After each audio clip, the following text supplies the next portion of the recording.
SNP studio میں آپ سبھی کا خیر مقدم ہے۔ میں شفیق نواز حاضر خدمت ہوں سعادت حسن منٹو کی ایک اور کہانی کے ساتھ، جس کا نام ہے نیا قانون۔ یہ کہانی آزادی کے دیوانے منگو کوچوان کی کہانی ہے۔ وہ ناخواندہ ہے، پھر بھی اسے ساری دنیا کی معلومات ہے، جنہیں وہ اپنی سواریوں سے سن کر معلوم کرتا ہے۔ ایک دن اسے پتہ چلتا ہے کہ ہندوستان میں نیا قانون آنے والا ہے، جس سے ہندوستان کی حکومت ختم ہو جائیں گی۔ اسی خوشی میں وہ قانون لاگو ہونے والی تاریخ کو ایک انگریز سے جھگڑا کر بیٹھتا ہے اور جیل پہنچ جاتا ہے۔ اس سے پہلے کہ ہم اس کہانی کا آغاز کریں، آپ سبھی سے گزارش ہے کہ ہمارے اس چینل کو سبسکرائب کریں، ویڈیو کو لائک کریں، شیئر کریں اور اپنی رائے کمنٹ باکس میں ضرور دیں۔ نیا قانون۔ منگو کوچوان اپنے اڈے میں بہت عقل مند آدمی سمجھا جاتا تھا۔ گو اس کی تعلیمی حیثیت صفر کے برابر تھی اور اس نے کبھی اسکول کا منہ بھی نہیں دیکھا تھا، لیکن اس کے باوجود اسے دنیا بھر کی چیزوں کا علم تھا۔ اڈے کے وہ تمام کوچوان جن کو یہ جاننے کی خواہش ہوتی تھی کہ دنیا کے اندر کیا ہو رہا ہے، استاد منگو کی وسیع معلومات سے اچھی طرح واقف تھے۔ پچھلے دنوں جب استاد منگو نے اپنی ایک سواری سے اسپین میں جنگ چھڑ جانے کی افواہ سنی، تو اس نے گاما چودھری کے چوڑے کاندھے پر تھپکی دے کر مدبرانہ انداز میں پیش گوئی کی تھی۔ دیکھ لینا گاما چودھری، تھوڑے ہی دنوں میں اسپین کے اندر جنگ چھڑ جائیں گی۔ جب گاما چودھری نے اس سے پوچھا کہ اسپین کہاں واقع ہے، تو استاد منگو نے بڑی متانت سے جواب دیا تھا، ولایت میں۔ اور کہاں؟ اسپین کی جنگ چھڑی، اور جب ہر شخص کو پتہ چل گیا تو اسٹیشن کے اڈے میں جتنے کوچوان حقہ پی رہے تھے، دل ہی دل میں استاد منگو کی بڑائی کا اعتراف کر رہے تھے۔ اور استاد منگو اس وقت مال روڈ کی چمکیلی سطح پر تانگا چلاتے ہوئے کسی سواری سے تازہ ہندو مسلم فساد پر تبادلہ خیال کر رہا تھا۔ اس روز شام کے قریب جب وہ اڈے میں آیا تو اس کا چہرہ غیر معمولی طور پر تمتمایا ہوا تھا۔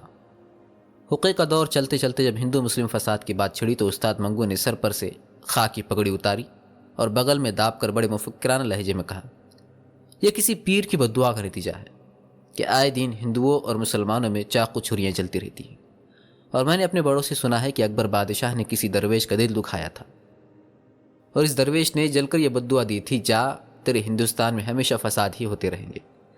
اور دیکھ لو، جب سے اکبر بادشاہ کا راج ختم ہوا ہے، ہندوستان میں فساد پر فساد ہوتے رہتے ہیں۔ یہ کہہ کر اس نے ٹھنڈی سانس بھری اور پھر حقے کا دم لگا کر اپنی بات شروع کی۔ یہ کانگریسی ہندوستان کو آزاد کرانا چاہتے ہیں۔ میں کہتا ہوں اگر یہ لوگ 1000 سال بھی سر پٹکتے رہے تو کچھ نہ ہوگا۔ بڑی سے بڑی بات یہ ہوں گی کہ انگریز چلا جائے گا اور کوئی اٹلی والا آ جائے گا، یا وہ روس والا جس کی بابت میں نے سنا ہے کہ بہت تگڑا آدمی ہے، لیکن ہندوستان سدا غلام رہے گا۔ ہاں، میں نے یہ کہنا بھول ہی گیا کہ پیر نے یہ بد دعا بھی دی تھی کہ ہندوستان پر ہمیشہ باہر کے آدمی راج کرتے رہیں گے۔ استاد منگو کو انگریزوں سے بڑی نفرت تھی، اور اس نفرت کا سبب تو وہ یہ بتلایا کرتا تھا کہ وہ ہندوستان پر اپنا سکہ چلاتے ہیں اور طرح طرح کے ظلم ڈھاتے ہیں، مگر اس کے تنفر کی سب سے بڑی وجہ یہ تھی کہ چھاونی کی گورے اسے بہت ستایا کرتے تھے۔ وہ اس کے ساتھ ایسا سلوک کرتے تھے گویا وہ ایک ذلیل کتا ہے۔ اس کے علاوہ اسے ان کا رنگ بھی بالکل پسند نہ تھا۔ جب کبھی وہ گورے کے سرخ و سفید چہرے کو دیکھتا تو اسے متلی آ جاتی۔ نہ معلوم کیوں وہ کہا کرتا تھا کہ ان کے لال جھریوں بھرے چہرے دیکھ کر مجھے وہ لاش یاد آ جاتی ہے جس کے جسم پر سے اوپر کی جھلی گل گل کر چھل رہی ہو۔ جب کسی شرابی گورے سے اس کا جھگڑا ہو جاتا تو سارا دن اس کی طبیعت مقدر رہتی، اور وہ شام کو اڈے میں آ کر ہل مار کے سگریٹ پیتے یا حقے کے کچ لگاتے ہوئے اس گورے کو جی بھر کر سنایا کرتا۔ یہ موٹی گالی دینے کے بعد وہ اپنے سر کو ڈھیلی پگڑی سمیت جھکا دیتا اور کہا کرتا تھا، آگ لینے آئے تھے، اب گھر کے مالک ہی بن گئے ہیں۔ ناک میں دم کر رکھا ان بندروں کی اولاد نے، یہ روب گاٹتے ہیں گویا ہم ان کے باوا کے نوکر ہیں۔ اس پر بھی اس کا غصہ ٹھنڈا نہیں ہوتا تھا۔ جب تک اس کا کوئی ساتھی اس کے پاس بیٹھا رہتا وہ اپنے سینے کی آگ اگلتا رہتا۔ شکل دیکھتے ہو نا تم اس کی، جیسے کوڑ ہو رہا ہے، بالکل مردار، ایک دھپے کی مار، اور گٹ پٹ یوں بک رہا تھا جیسے مار ہی ڈالیں گا۔ تیری جان قسم، پہلے پہل جی میں آئی کہ ملون کی کھوپڑی کے پرزے اڑا دوں، لیکن اس خیال سے ٹل گیا کہ اس مردود کو مارنا اپنی ہی تک ہے۔ یہ کہتے کہتے وہ تھوڑی دیر کے لیے خاموش ہو جاتا اور ناک کو خاکی قمیص سے صاف کرنے کے بعد پھر بڑبڑانے لگ جاتا۔ قسم ہے بھگوان کی، ان لاٹ صاحبوں کے ناز اٹھاتے اٹھاتے تنگ آ گیا ہوں۔ جب کبھی ان کا منحوس چہرہ دیکھتا ہوں رگوں میں خون کھولنے لگ جاتا ہے۔ کوئی نیا قانون وانون بنے تو ان لوگوں سے نجات ملے، تیری قسم جان میں جان آ جائے۔ اور جب ایک روز استاد منگو نے کچہری سے اپنے تانگے پر 2 سواریاں لا دی اور ان کی گفتگو سے پتہ چلا کہ ہندوستان میں جدید آئین کا نفاذ ہونے والا ہے تو اس کی خوشی کی کوئی انتہا نہ رہی۔ 2 مارواڑی جو کچہری میں اپنے دیوانی مقدمے کے سلسلے میں آئے تھے، گھر جاتے ہوئے جدید آئین یعنی انڈیا ایکٹ کے متعلق آپس میں بات چیت کر رہے تھے۔ سنا ہے کہ 1 اپریل سے ہندوستان میں نیا قانون چلے گا، یا ہر چیز بدل جائیں گی۔ ہر چیز تو نہیں بدلے گی، مگر کہتے ہیں کہ بہت کچھ بدل جائے گا اور ہندوستانیوں کو آزادی مل جائیں گی۔ کیا بیاج کے متعلق بھی کوئی نیا قانون پاس ہوگا؟ یہ پوچھنے کی بات ہے، کل کسی وکیل سے دریافت کریں گے۔ ان مارواڑیوں کی بات چیت استاد منگو کے دل میں ناقابل بیان خوشی پیدا کر رہی تھی۔ وہ اپنے گھوڑے کو ہمیشہ گالیاں دیتا تھا اور چابک سے بہت بری طرح پیٹا کرتا تھا، مگر اس روز وہ بار بار پیچھے مڑ کر مارواڑیوں کی طرف دیکھتا اور اپنی بڑی ہوئی مونچھوں کے بال ایک انگلی سے بڑی صفائی کے ساتھ اونچی کر کے گھوڑے کی پیٹھ پر باگیں ڈھیلی کرتے ہوئے بڑے پیار سے کہتا، چل بیٹا ذرا ہوا سے باتیں کر کے دکھا دے۔ مارواڑیوں کو ان کے ٹھکانے پہنچا کر اس نے انارکلی میں دینوں حلوائی کی دکان پر آدھا سیر دہی کی لسی پی کر ایک بڑی ڈکار لی اور مونچھوں کو منہ میں دبا کر ان کو چوستے ہوئے ایسے ہی بلند آواز میں کہا، ہت تیری ایسی تیسی۔ شام کو جب وہ اڈے کو لوٹا تو خلاف معمول اسے وہاں اپنی جان پہچان کا کوئی آدمی نہ مل سکا۔ یہ دیکھ کر اس کے سینے میں ایک عجیب و غریب طوفان برپا ہو گیا۔ آج وہ ایک بڑی خبر اپنے دوستوں کو سنانے والا تھا، بہت بڑی خبر، اور اس خبر کو اپنے اندر سے نکالنے کے لیے وہ سخت مجبور ہو رہا تھا، لیکن وہاں کوئی تھا ہی نہیں۔ آدھے گھنٹے تک وہ چابک بغل میں دبائے اسٹیشن کے اڈے کے آہنی چھت کے نیچے بے قراری کے حالات میں ٹہلتا رہا۔ اس کے دماغ میں بڑے اچھے خیالات آ رہے تھے۔ نئے قانون کے نفاذ کی خبر نے اس کو ایک نئی دنیا میں لا کر کھڑا کر دیا تھا۔ وہ اس نئے قانون کے متعلق جو 1 اپریل کو ہندوستان میں نافذ ہونے والا تھا، اپنے دماغ کی تمام بتیاں روشن کر غور و فکر کر رہا تھا۔ اس کے کانوں میں مارواڑی کا یہ اندیشہ کیا بیاج کے متعلق بھی کوئی نیا قانون پاس ہوگا بار بار گونج رہا تھا، اور اس کے تمام جسم میں مسرت کی ایک لہر دوڑا رہا تھا۔ کئی بار اپنی گھنی مونچھوں کے اندر ہنس کر اس نے مارواڑیوں کو گالی دی، غریبوں کی کھٹیا میں گھسے ہوئے کھٹمل، نیا قانون ان کے لیے کھولتا ہوا پانی ہوگا۔ وہ بے حد مسرور تھا، خاص کر اس وقت اس کے دل کو بہت ٹھنڈک پہنچتی جب وہ خیال کرتا کہ گورو سفید چوہو، وہ ان کو اسی نام سے یاد کیا کرتا تھا۔ سفید چوہوں کی تھوتنیاں نئے قانون کے آتے ہی بلوں میں ہمیشہ کے لیے غائب ہو جائیں گی۔ جب نتھو گنجا پگڑی بغل میں دبائے اڈے میں داخل ہوا تو استاد منگو بڑھ کر اس سے ملا اور اس کا ہاتھ اپنے ہاتھ میں لے کر بلند آواز سے کہنے لگا، لا ہاتھ ادھر، ایسی خبر سناؤں گا کہ جی خوش ہو جائیں گے، تیری اس گنجی کھوپڑی پر بال اگائیں گے۔ اور یہ کہہ کر منگو نے بڑے مزے لے کر نئے قانون کے متعلق اپنے دوست سے باتیں شروع کر دی۔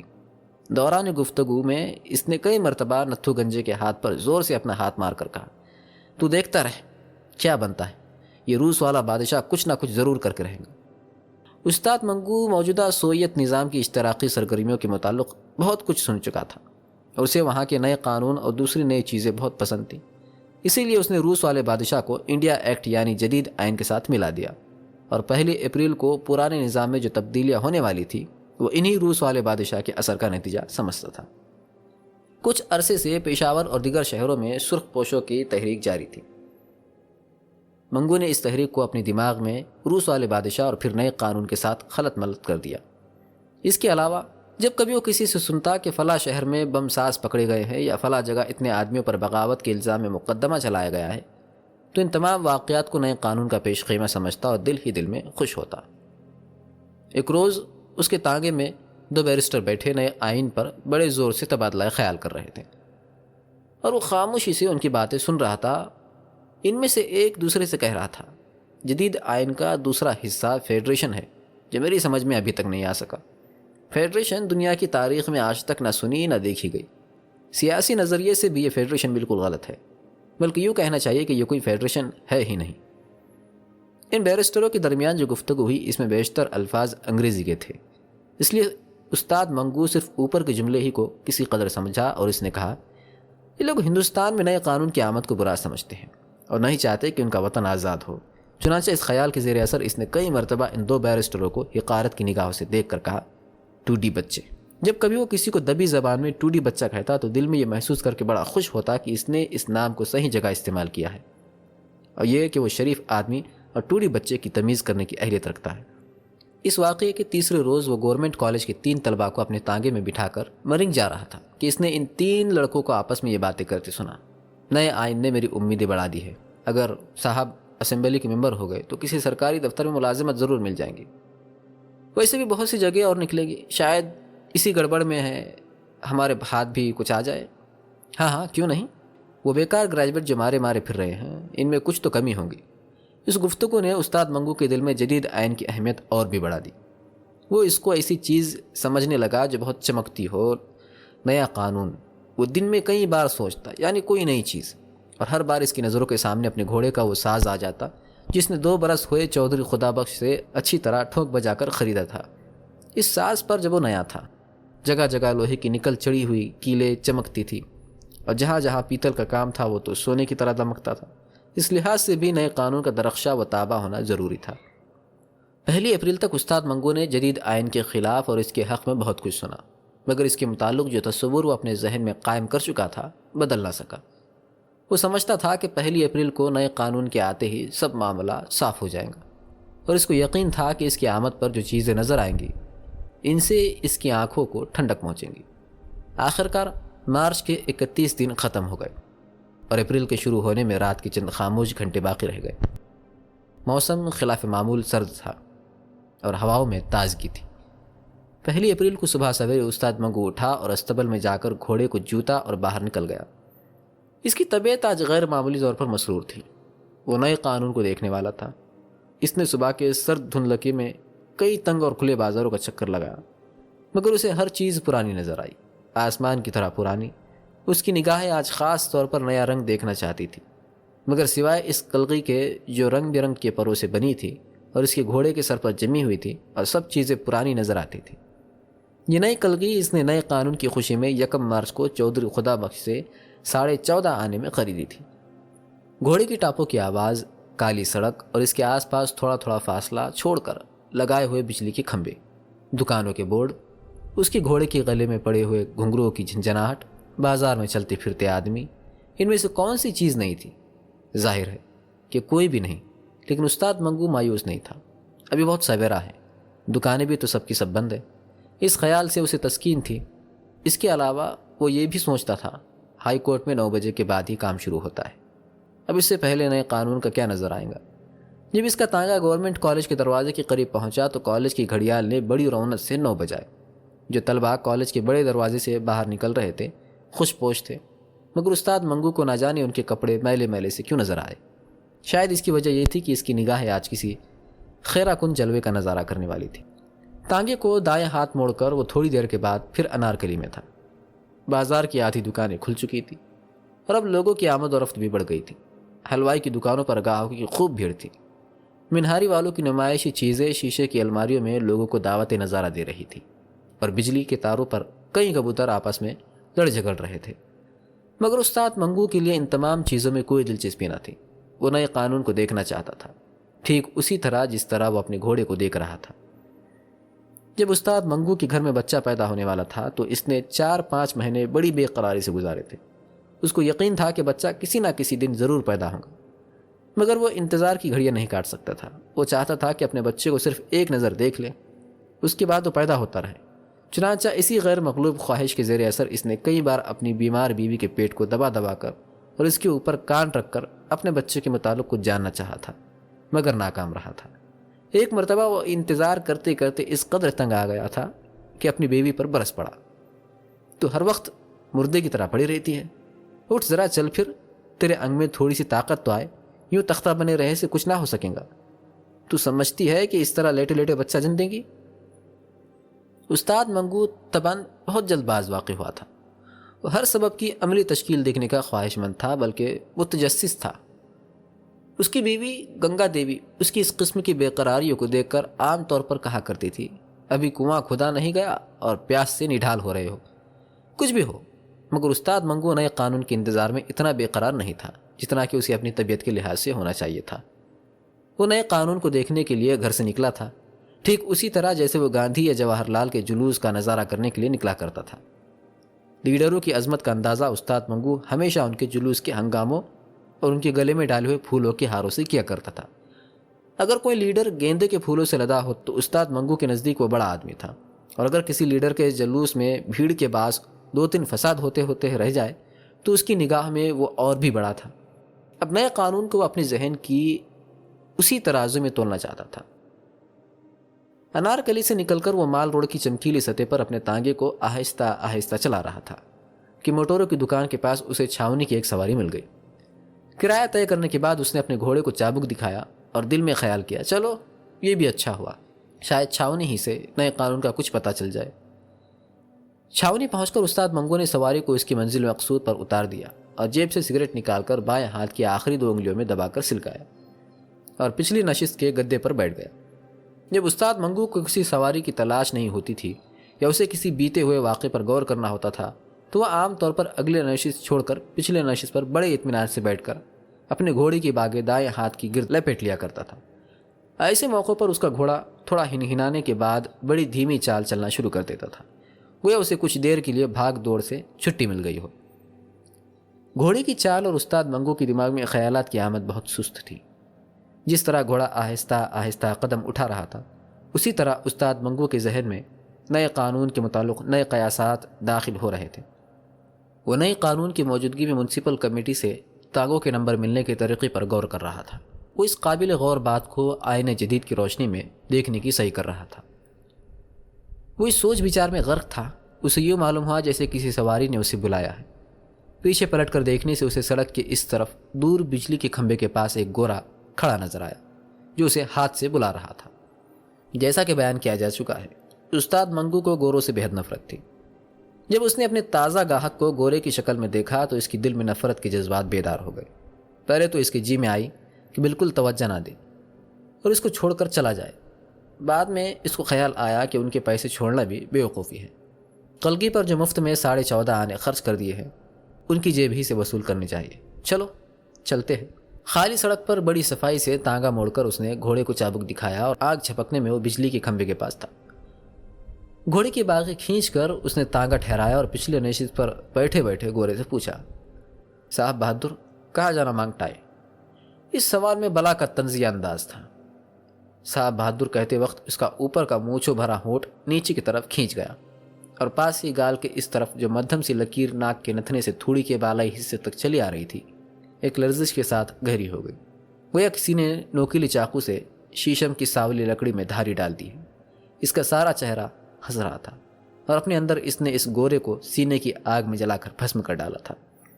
جب گورے نے جو بجلی کے کھمبے کی اوٹ میں ہوا کا رخ بچا کر سگریٹ سلگا رہا تھا مڑ کر تانگے کے پائیدان کی طرف قدم بڑھایا تو اچانک استاد منگو کی اور اس کی نگاہیں چار ہوئی اور ایسا معلوم ہوا کہ بیک وقت آمنے سامنے کی بندوقوں سے گولیاں خارج ہوئی اور آپس میں ٹکرا کر ایک آتش بگولا بن کر اوپر کو اڑ گئی۔ استاد منگو جو اپنے دائیں ہاتھ سے باغ کے بیل کھول کر تانگے پر سے نیچے اترنے والا تھا اپنے سامنے کھڑے گورے کو یوں دیکھ رہا تھا گویا اس کے وجود کے ذرے ذرے کو اپنی نگاہوں سے چبا رہا ہے، اور گورا کچھ اس طرح اپنی نیلی پتلون پر سے غیر مرئی چیزیں جھاڑ رہا تھا گویا وہ استاد منگو کے اس حملے سے اپنے وجود کے کچھ حصے کو محفوظ رکھنے کی کوشش کر رہا ہے۔ گورے نے سگریٹ کا دھواں نگلتے ہوئے کہا، جانا مانگتا یا پھر گڑبڑ کریں گا؟ وہی ہے۔ یہ لفظ استاد منگو کے ذہن میں پیدا ہوئے اور اس کی چوڑی چھاتی کے اندر ناچنے لگے۔ وہی ہے؟ اس نے یہ لفظ اپنے منہ کے اندر دہرائے اور ساتھ ہی اسے پورے یقین ہو گیا کہ وہ گورا جو اس کے سامنے کھڑا تھا وہی ہے جس سے پچھلے برس اس کی جھڑپ ہوئی تھی، اور اس خواہ مخواہ کے جھگڑے میں جس کا باعث گورے کی دماغ پر چڑھی ہوئی شراب تھی اسے دعا کرہن بہت سی باتیں سہنا پڑی تھی۔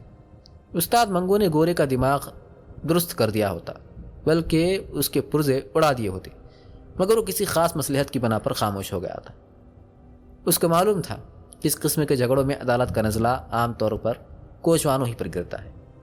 استاد منگو نے پچھلے برس کی لڑائی اور 1 اپریل کے نئے قانون پر غور کرتے ہوئے گورے سے کہا، کہاں جانا مانگتا ہے؟ استاد منگو کے لہجے میں چابک ایسی تیزی تھی، گورے نے جواب دیا، ہیرا منڈی۔ کرایہ 5 روپے ہوگا۔ استاد منگو کی مونچھیں تھر تھرائی۔ یہ سن کر گورا حیران ہو گیا، وہ چلایا، 5 روپے؟ کیا تم؟ ہاں 5 روپے۔ یہ کہتے ہوئے استاد منگو کا داہنا بالو بھرا ہاتھ پھنس کر ایک وزنی گھونسے کی شکل اختیار کر گیا۔ کیوں جاتے ہو یا بیکار باتیں بناؤ گے؟ استاد منگو کا لہجہ سخت ہو گیا۔ گورا پچھلے برس کے واقعے کو پیش نظر رکھ کر استاد منگو کے سینے کی چوڑائی نظر انداز کر چکا تھا۔ وہ یہ خیال کر رہا تھا کہ اس کی کھوپڑی پر کھجلا رہی ہے۔ اس حوصلے افزا خیال کے زیر اثر وہ تانگے کی طرف اکڑ کر بڑھا اور اپنی چھڑی سے استاد منگو کو تانگے پر سے نیچے اتارنے کا اشارہ کیا۔ بید کی یہ پالش کی ہوئی پتلی چھڑی استاد منگو کی موٹی ران کے ساتھ 2-3 مرتبہ چھوئی۔ اس نے کھڑے کھڑے اوپر سے پست قدر گورے کو دیکھا، گویا وہ اپنی نگاہوں کے وزن ہی سے اسے پیس ڈالنا چاہتا ہے۔ پھر اس کا گھونسا کمان میں سے تیر کی طرح اوپر کو اٹھا اور چشمے زدن میں گورے کی ٹھڈی کے نیچے جم گیا۔ دھکا دے کر اس نے گورے کو پرے ہٹایا اور نیچے اتر کر اسے دھڑا دھڑ پیٹنا شروع کر دیا۔ ششت و متحیر گورے نے ادھر ادھر سمٹ کر استاد منگو کے وزنی گھونسوں سے بچنے کی کوشش کی، اور جب دیکھا کہ اس کے مخالف پر دیوانگی کی حالت طاری ہے اور اس کی آنکھوں میں سے شرارے برس رہے ہیں، تو اس نے زور زور سے چلانا شروع کیا۔ اس کی چیخ و پکار نے استاد منگو کی باہوں کا کام اور بھی تیز کر دیا۔ وہ گورے کو جی بھر کر پیٹ رہا تھا اور ساتھ ساتھ یہ کہتا تھا، 1 اپریل کو بھی وہی اکڑفو، 1 اپریل کو بھی وہی اکڑفو، اب ہمارا راج ہے بچہ۔ لوگ جمع ہو گئے اور پولیس کے 2 سپاہیوں نے بڑی مشکل سے گورے کو استاد منگو کی گرفت سے چھڑایا۔ استاد منگو 2 سپاہیوں کے درمیان کھڑا تھا۔ اس کی چوڑی چھاتی پھولی سانس کی وجہ سے اوپر نیچے ہو رہی تھی، منہ سے جھاگ بہ رہا تھا اور اپنی مسکراتی ہوئی آنکھوں سے حیرت زدہ مجمع کی طرف دیکھ کر وہ ہاپتی ہوئی آواز میں کہہ رہا تھا، وہ دن گزر گئے جب خلیل خاں فاختہ اڑایا کرتے تھے، اب نیا قانون ہے میاں، نیا قانون۔ اور بیچارہ گورا اپنے بگڑے ہوئے چہرے کے ساتھ بے وقوفوں کی مانند کبھی استاد منگو کی طرف دیکھتا تھا اور کبھی ہجوم کی طرف۔ استاد منگو کو پولیس کی سپاہی تھانے میں لے اور تھانے کے اندر کمرے میں وہ نیا قانون چلاتا رہا، مگر کسی نے ایک نہ سنی۔ نیا قانون کیا بک بک رہے ہو، قانون وہی ہے پرانا، اور اس کو حوالات میں بند کر دیا۔